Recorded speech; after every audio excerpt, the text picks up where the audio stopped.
Enfim, tô de volta.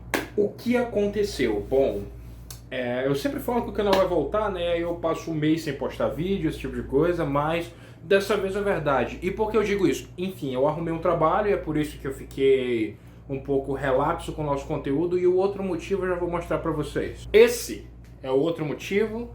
Essa é a Melissandre, a gente pegou ela aqui há um tempinho, né? Ela é a nova integrante do Viagens Literárias.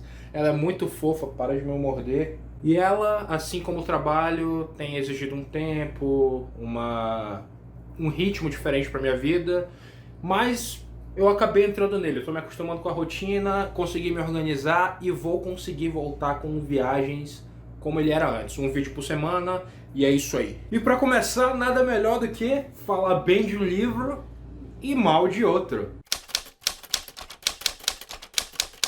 Jogador número 1 e Jogador número 2 de Ernest Cline. Para começar, eu quero falar dessas edições da Intrínseca que estão maravilhosas. Inclusive, eu trazer esse vídeo, desculpa, Intrínseca, não desiste de mim, eu sou um excelente parceiro. Essas edições estão incríveis, não tenho o que reclamar delas, né? Elas estão maravilhosas, mas o conteúdo não foi a Intrínseca que fez, né? Foi o Ernest Cline. E não me leve a mal, eu adoro o Jogador número 1. O meu problema é aqui, ó. Aqui, ó. Mas vamos por partes, como diria Jack o Estripador. Jogador número 1 foi um best-seller, um ultra sucesso mundial, rendeu um filme, uma adaptação dirigida por ninguém menos do que Steven Spielberg, que apesar de diferir muitas coisas por conta da quantidade absurda de referências que tem no livro e dele não ter direitos autorais para fazer todas essas referências, em essência é a mesma coisa, um pouco mais família, do jeito que o Spielberg gosta de fazer. O livro é sim um pouquinho mais pesado, um pouquinho mais denso, nada muito assim, adultão o livro e tal, mas sim ele tem umas partes que são mais adultas do que aquele filme família Spielberg que a gente está acostumado a assistir.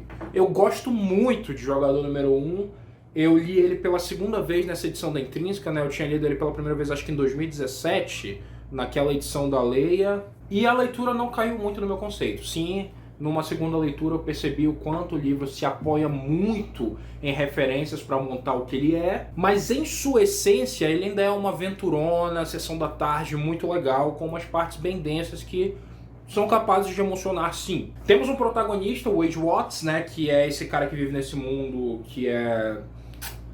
Eu não sei se é um mundo cyberpunk, se chega a ser, mas eu particularmente considero. É um mundo com uma tecnologia muito avançada, um mundo que vive na pobreza, que tem escassez de muitos recursos naturais, de muita coisa. As pessoas, eu acho que é em Ohio que o Wade vive, não tenho certeza, vivem nessas pilhas de trailers, né? E tipo, muita gente na pobreza, enquanto uma grande corporação, grandes corporações controlam tudo através principalmente do Oasis. Renan, o que é?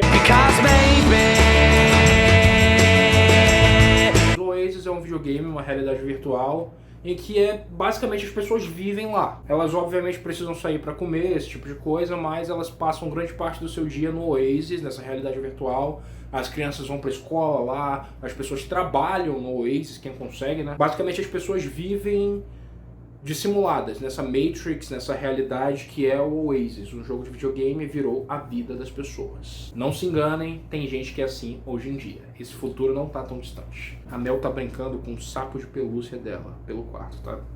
Girando ele, foi a única maneira que eu consegui manter ela calada. Então, se balançar um pouco aí é porque ela bateu no tripé, tá? Foi mal. Continuando, James Halliday era o criador do Oasis. Quando ele morreu, ele deixou uma missão. As pessoas tinham que procurar o easter egg do Oasis, né? O easter egg que o James Halliday deixou. O Wade, como muitas pessoas que usam o Oasis, é um caçador desse easter egg, é o caçador das chaves desse easter egg, né? Dos enigmas que vão ajudar eles a abrir esse easter egg. Essa é a base do livro. Temos nossa história. O que diferiu da minha primeira experiência com esse livro é que eu acho que, na época, eu obviamente era um leitor menos experiente, né? Eu tinha acabado de entrar no Viagens e eu analisava as coisas de uma maneira muito diferente das que eu analiso hoje. Eu tive, modéstia à parte, muita vivência nesses últimos anos, né? Principalmente como um leitor, para criar conteúdo para vocês. Eu me tornei uma pessoa muito mais crítica, né? Não para dizer que o que mudou só nesses anos foi a minha visão. Mas eu acho que Jogador Número 1 não é um livro que envelhece tão bem. Numa segunda lida, eu devo dizer, sabe? Eu acho que a primeira lida, ela é tão empolgante que ela, sabe, ela te leva pra dentro daquele mundo de uma maneira que você não vai conseguir entrar de novo. Ele te apresenta tanta coisa nova, de um jeito tão irreverente, e ele tem tantas referências a coisa que você gosta, sabe? A livro, a filme, a videogame, e é aí que reside o primeiro problema. Jogador Número 1, em sua essência, é uma história muito simples. E essa história ela é costurada por inúmeras referências que sim, eu gosto quando são feitas, mas eu acho que elas acabam tomando tempo demais do desenvolvimento da narrativa. Eu preferia que o Ernest Cline tivesse deixado de fazer 30% das referências que ele fez nesse livro em prol de desenvolver mais alguns dos personagens dele. Em determinado ponto da história, o Wade ele se junta a um grupo, ele se apaixona por uma garota, e enquanto a história dele está sendo desenvolvida, a desses personagens vai ficando um pouco mais para escanteio, tirando talvez a Artemis, que é o interesse romântico dele. Tá aí um problema, eu defini a Artemis não como uma personagem assim como um interesse romântico do Wade. Parece que o Ernest Cline não tem tanto interesse em desenvolver esses personagens, tanto quanto ele tem interesse em desenvolver o Wade e a história. E tudo bem, nem todo personagem precisa ser ultra complexo, mas sim eu senti falta de gostar um pouco mais dessas pessoas numa segunda lida. Acontece que aqui nessa segunda lida eles me marcaram muito menos do que eu pensei que eles tinham me marcado na primeira. Mas enfim, o que permaneceu igual nessa segunda lida? O fato de que Jogador Número 1 é um livro divertido à beça. Eu me diverti muito lendo esse livro de novo, eu juro pra vocês, cara, todas as referências, eu dava risada toda hora com alguma parada obscura que só eu e mais, sei lá, Ernest Cline, mais umas 5 pessoas conhecem.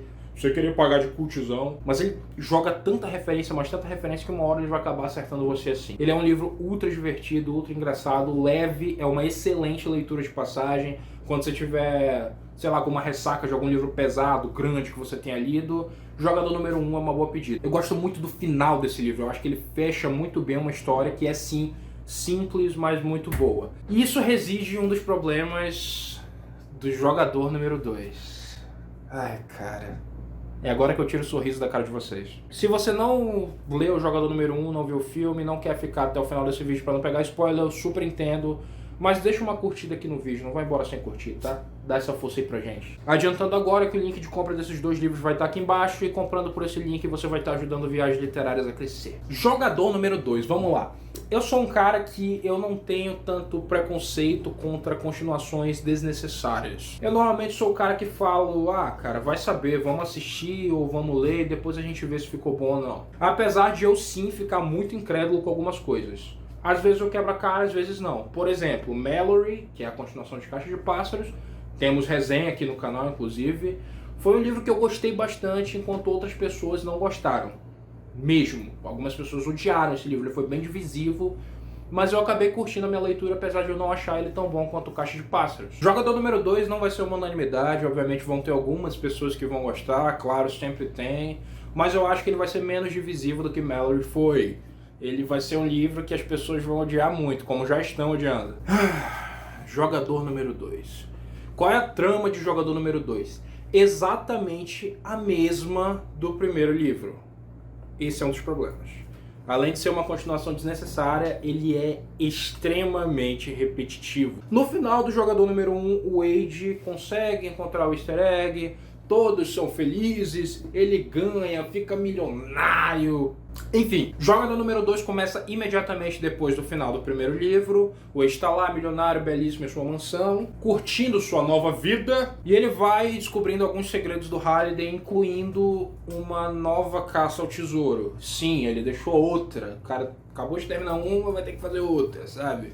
É muito ruim repetir o plot, a não ser que você vá fazer uma mega desconstrução do que o primeiro livro foi, uma parada ultra inteligente, ultra bem escrita. Esse pra mim não era o melhor caminho pra se seguir, e foi o caminho que ele seguiu. Gente, tá toda hora mudando de ângulo, é porque a Melisandre tá batendo muito no tripé, tá um inferno gravar esse vídeo. Enfim, o Wade obviamente embarca nessa nova caça ao tesouro. Não vou entrar em muitos detalhes, mesmo porque eu não quero falar muito desse livro, porque a minha intenção aqui com Viagens, e a da Monique também, óbvio, nossa intenção é indicar coisas pra vocês que a gente acha que vocês vão gostar de ler.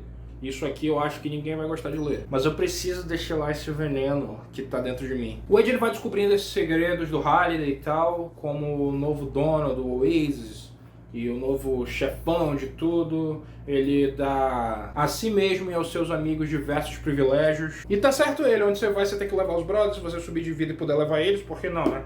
Enfim, vamos logo para as críticas. Jogador número 2 não só é um livro ruim, um livro mal escrito, como ele é um livro que em certos momentos chega a ser ofensivo. A comunidade LGBT, sobretudo a pessoas transgênero. Eu tô obviamente falando muito fora do meu lugar de fala aqui, tá? E se você acha que eu tô errado, você comenta aqui embaixo, tá? Então, não quero que você fique me corrigindo, né? O seu papel e tal. Mas os comentários estão abertos a qualquer pessoa que queira passar algum conhecimento ou fazer alguma discussão. O comentário está aberto a discussões, só não seja babaca, por favor. Não só isso, ele inadvertidamente, não intencionalmente, consegue ser um retrato muito bom daquele nerdola, que é quase um incel, sabe? Que acha que porque ele é um cara um pouco mais marginalizado do que outros segmentos da sociedade, ele tem certos direitos que outras pessoas não têm, sabe? A gente encontra muitos personagens aqui que antes a gente gostava idealizando as mulheres de uma maneira que eles não deveriam, utilizando a imagem, a personalidade, muitas vezes até a essência dela para fazer coisas que eles não deveriam fazer. Deixo claro isso, e nesse ponto eu creio que todo mundo vai concordar comigo, todo mundo que lê o livro. O Wade é uma dessas pessoas, o Halliday é uma dessas pessoas, o Ogden Morrow, que era o melhor amigo do James Halliday, também é uma dessas pessoas. A Kira, a esposa dele, ela é um ponto central da trama, e toda aquela picuinha que teve entre ele e o Halliday ser uma briga pela mulher, a maneira como cada um via ela como a propriedade dela, o outro idealizava tanto ela que chegava a pôr nela coisas que ele não devia pôr, sabe? Expectativas que ele não deveria pôr. Mas esse não é só o ponto, cara. O ponto é que esse livro, ele é uma bagunça. Ele transforma o Wade no vilão, o que pra mim é ok, cara. Eu gostaria de ver esse personagem se transformar no vilão. Mas não era a intenção do Ernest Cline. Claramente não era. É só que o Wade ele é tão babaca nesse livro que você não consegue torcer por ele. Ele fala umas coisas que são absurdas. Ele faz umas coisas absurdas. Chega um ponto que eu criei tanta antipatia dele que nem parecia o mesmo personagem que eu acompanhei no primeiro livro. Tudo bem um personagem mudar, sabe? Só que você teve um livro inteiro para mostrar uma evolução, para mostrar uma maturidade, e tudo isso parece que foi esquecido na primeira página desse livro, sendo que não se passou muito tempo. Parece que o cara ficou rico e voltou a ser babaca. Mais babaca do que ele era antes, que ele era só um moleque que acabou crescendo devido às circunstâncias da vida dele, e aqui ele voltou a ser um moleque mais novo, fazendo mais besteira, só que agora com potencial de merda mundial, porque ele é milionário, dono da maior companhia, da parada que todo mundo usa, então ele acaba envolvendo o mundo todo nas asneiras dele. Uma parada de tipo fazer o mundo inteiro ficar em risco de vida. Falando assim, parece que eu só não gostei do livro por conta das decisões do personagem, mas a questão não é essa, cara. A questão é que se o personagem tivesse feito essas coisas, a gente estivesse acompanhando o personagem se ferrando por conta dos erros dele, e isso fosse bem desenvolvido, ok, sabe? Só que o Ernest Cline leva essa história de nada pra lugar nenhum. Ele não desenvolve bem os personagens, ele põe uma personagem transgênero só pra engrandecer o protagonista dele de uma maneira errada, na minha visão, obviamente, né? Eu não sou uma pessoa transgênero, não tenho como saber 100% das coisas, mas eu acho que você botar a ideologia de gênero no seu livro e reduzir isso apenas a sexo é uma coisa ultra errada. O ato sexual, eu devo dizer, não o sexo de uma pessoa como gênero. Ele pôs essa personagem não pra desenvolver ela, e sim pra mostrar que o protagonista dele é foda porque ele quer se relacionar com uma mulher transgênero, mesmo ela sendo transgênero. Nossa, que cara foda! Mas enfim, se eu puder recomendar o Jogador número 1, eu recomendo que passe longe. Eu achei um livro mal escrito, ele é de longe o pior livro que eu li em 2021, e eu costumo pesquisar os livros para não ler nada ruim, porque eu acho que você passar tanto tempo com uma história ruim, assim, você ler um livro ruim é sim uma perda de tempo, cara. Não é a mesma coisa que você ver um filme ruim que vai lá 2 horas acaba. O livro ele exige toda uma dedicação, cara. Ele exige que você entre todo em um estado de espírito que o primeiro livro me deixou, mas o segundo não conseguiu chegar nem perto. Além dele ser um livro ruim, ele é obviamente uma continuação caça-níquel, com todo o sucesso que o filme fez de bilheteria, de crítica, de público. O Ernest Cline resolveu sim lucrar em cima, lançar uma continuação, aparentemente escrita às pressas para sair logo, apesar de ter demorado um pouquinho para sair depois que o filme saiu, mas ela só conseguiu me deixar com um gosto amargo na boca, e se rolar um jogador número 3, eu sinceramente não sei se eu vou querer dar uma chance. É ruim e é problemático, o pior dos dois mundos. Mas enfim, vamos parar de negatividade, né? Olha quem tá falando, o senhor negativo. E vamos falar que o vídeo ficou por aqui. Eu vou gravar outras paradas que vão sair em breve, vão vir muitos projetos bacanas envolvendo Duna, do Frank Herbert, o filme do Denis Villeneuve também. Então fiquem de olho no nosso Instagram que a gente avisa tudo por lá. Nossas redes sociais estão aqui embaixo, não se esqueçam de curtir, se possível comentar esse vídeo. Os links para a compra dos livros vão estar aqui embaixo. E, bom, acho que é isso. Se você gostou e não está no canal, se inscreve aí, tá? Creio que seja isso. Falou.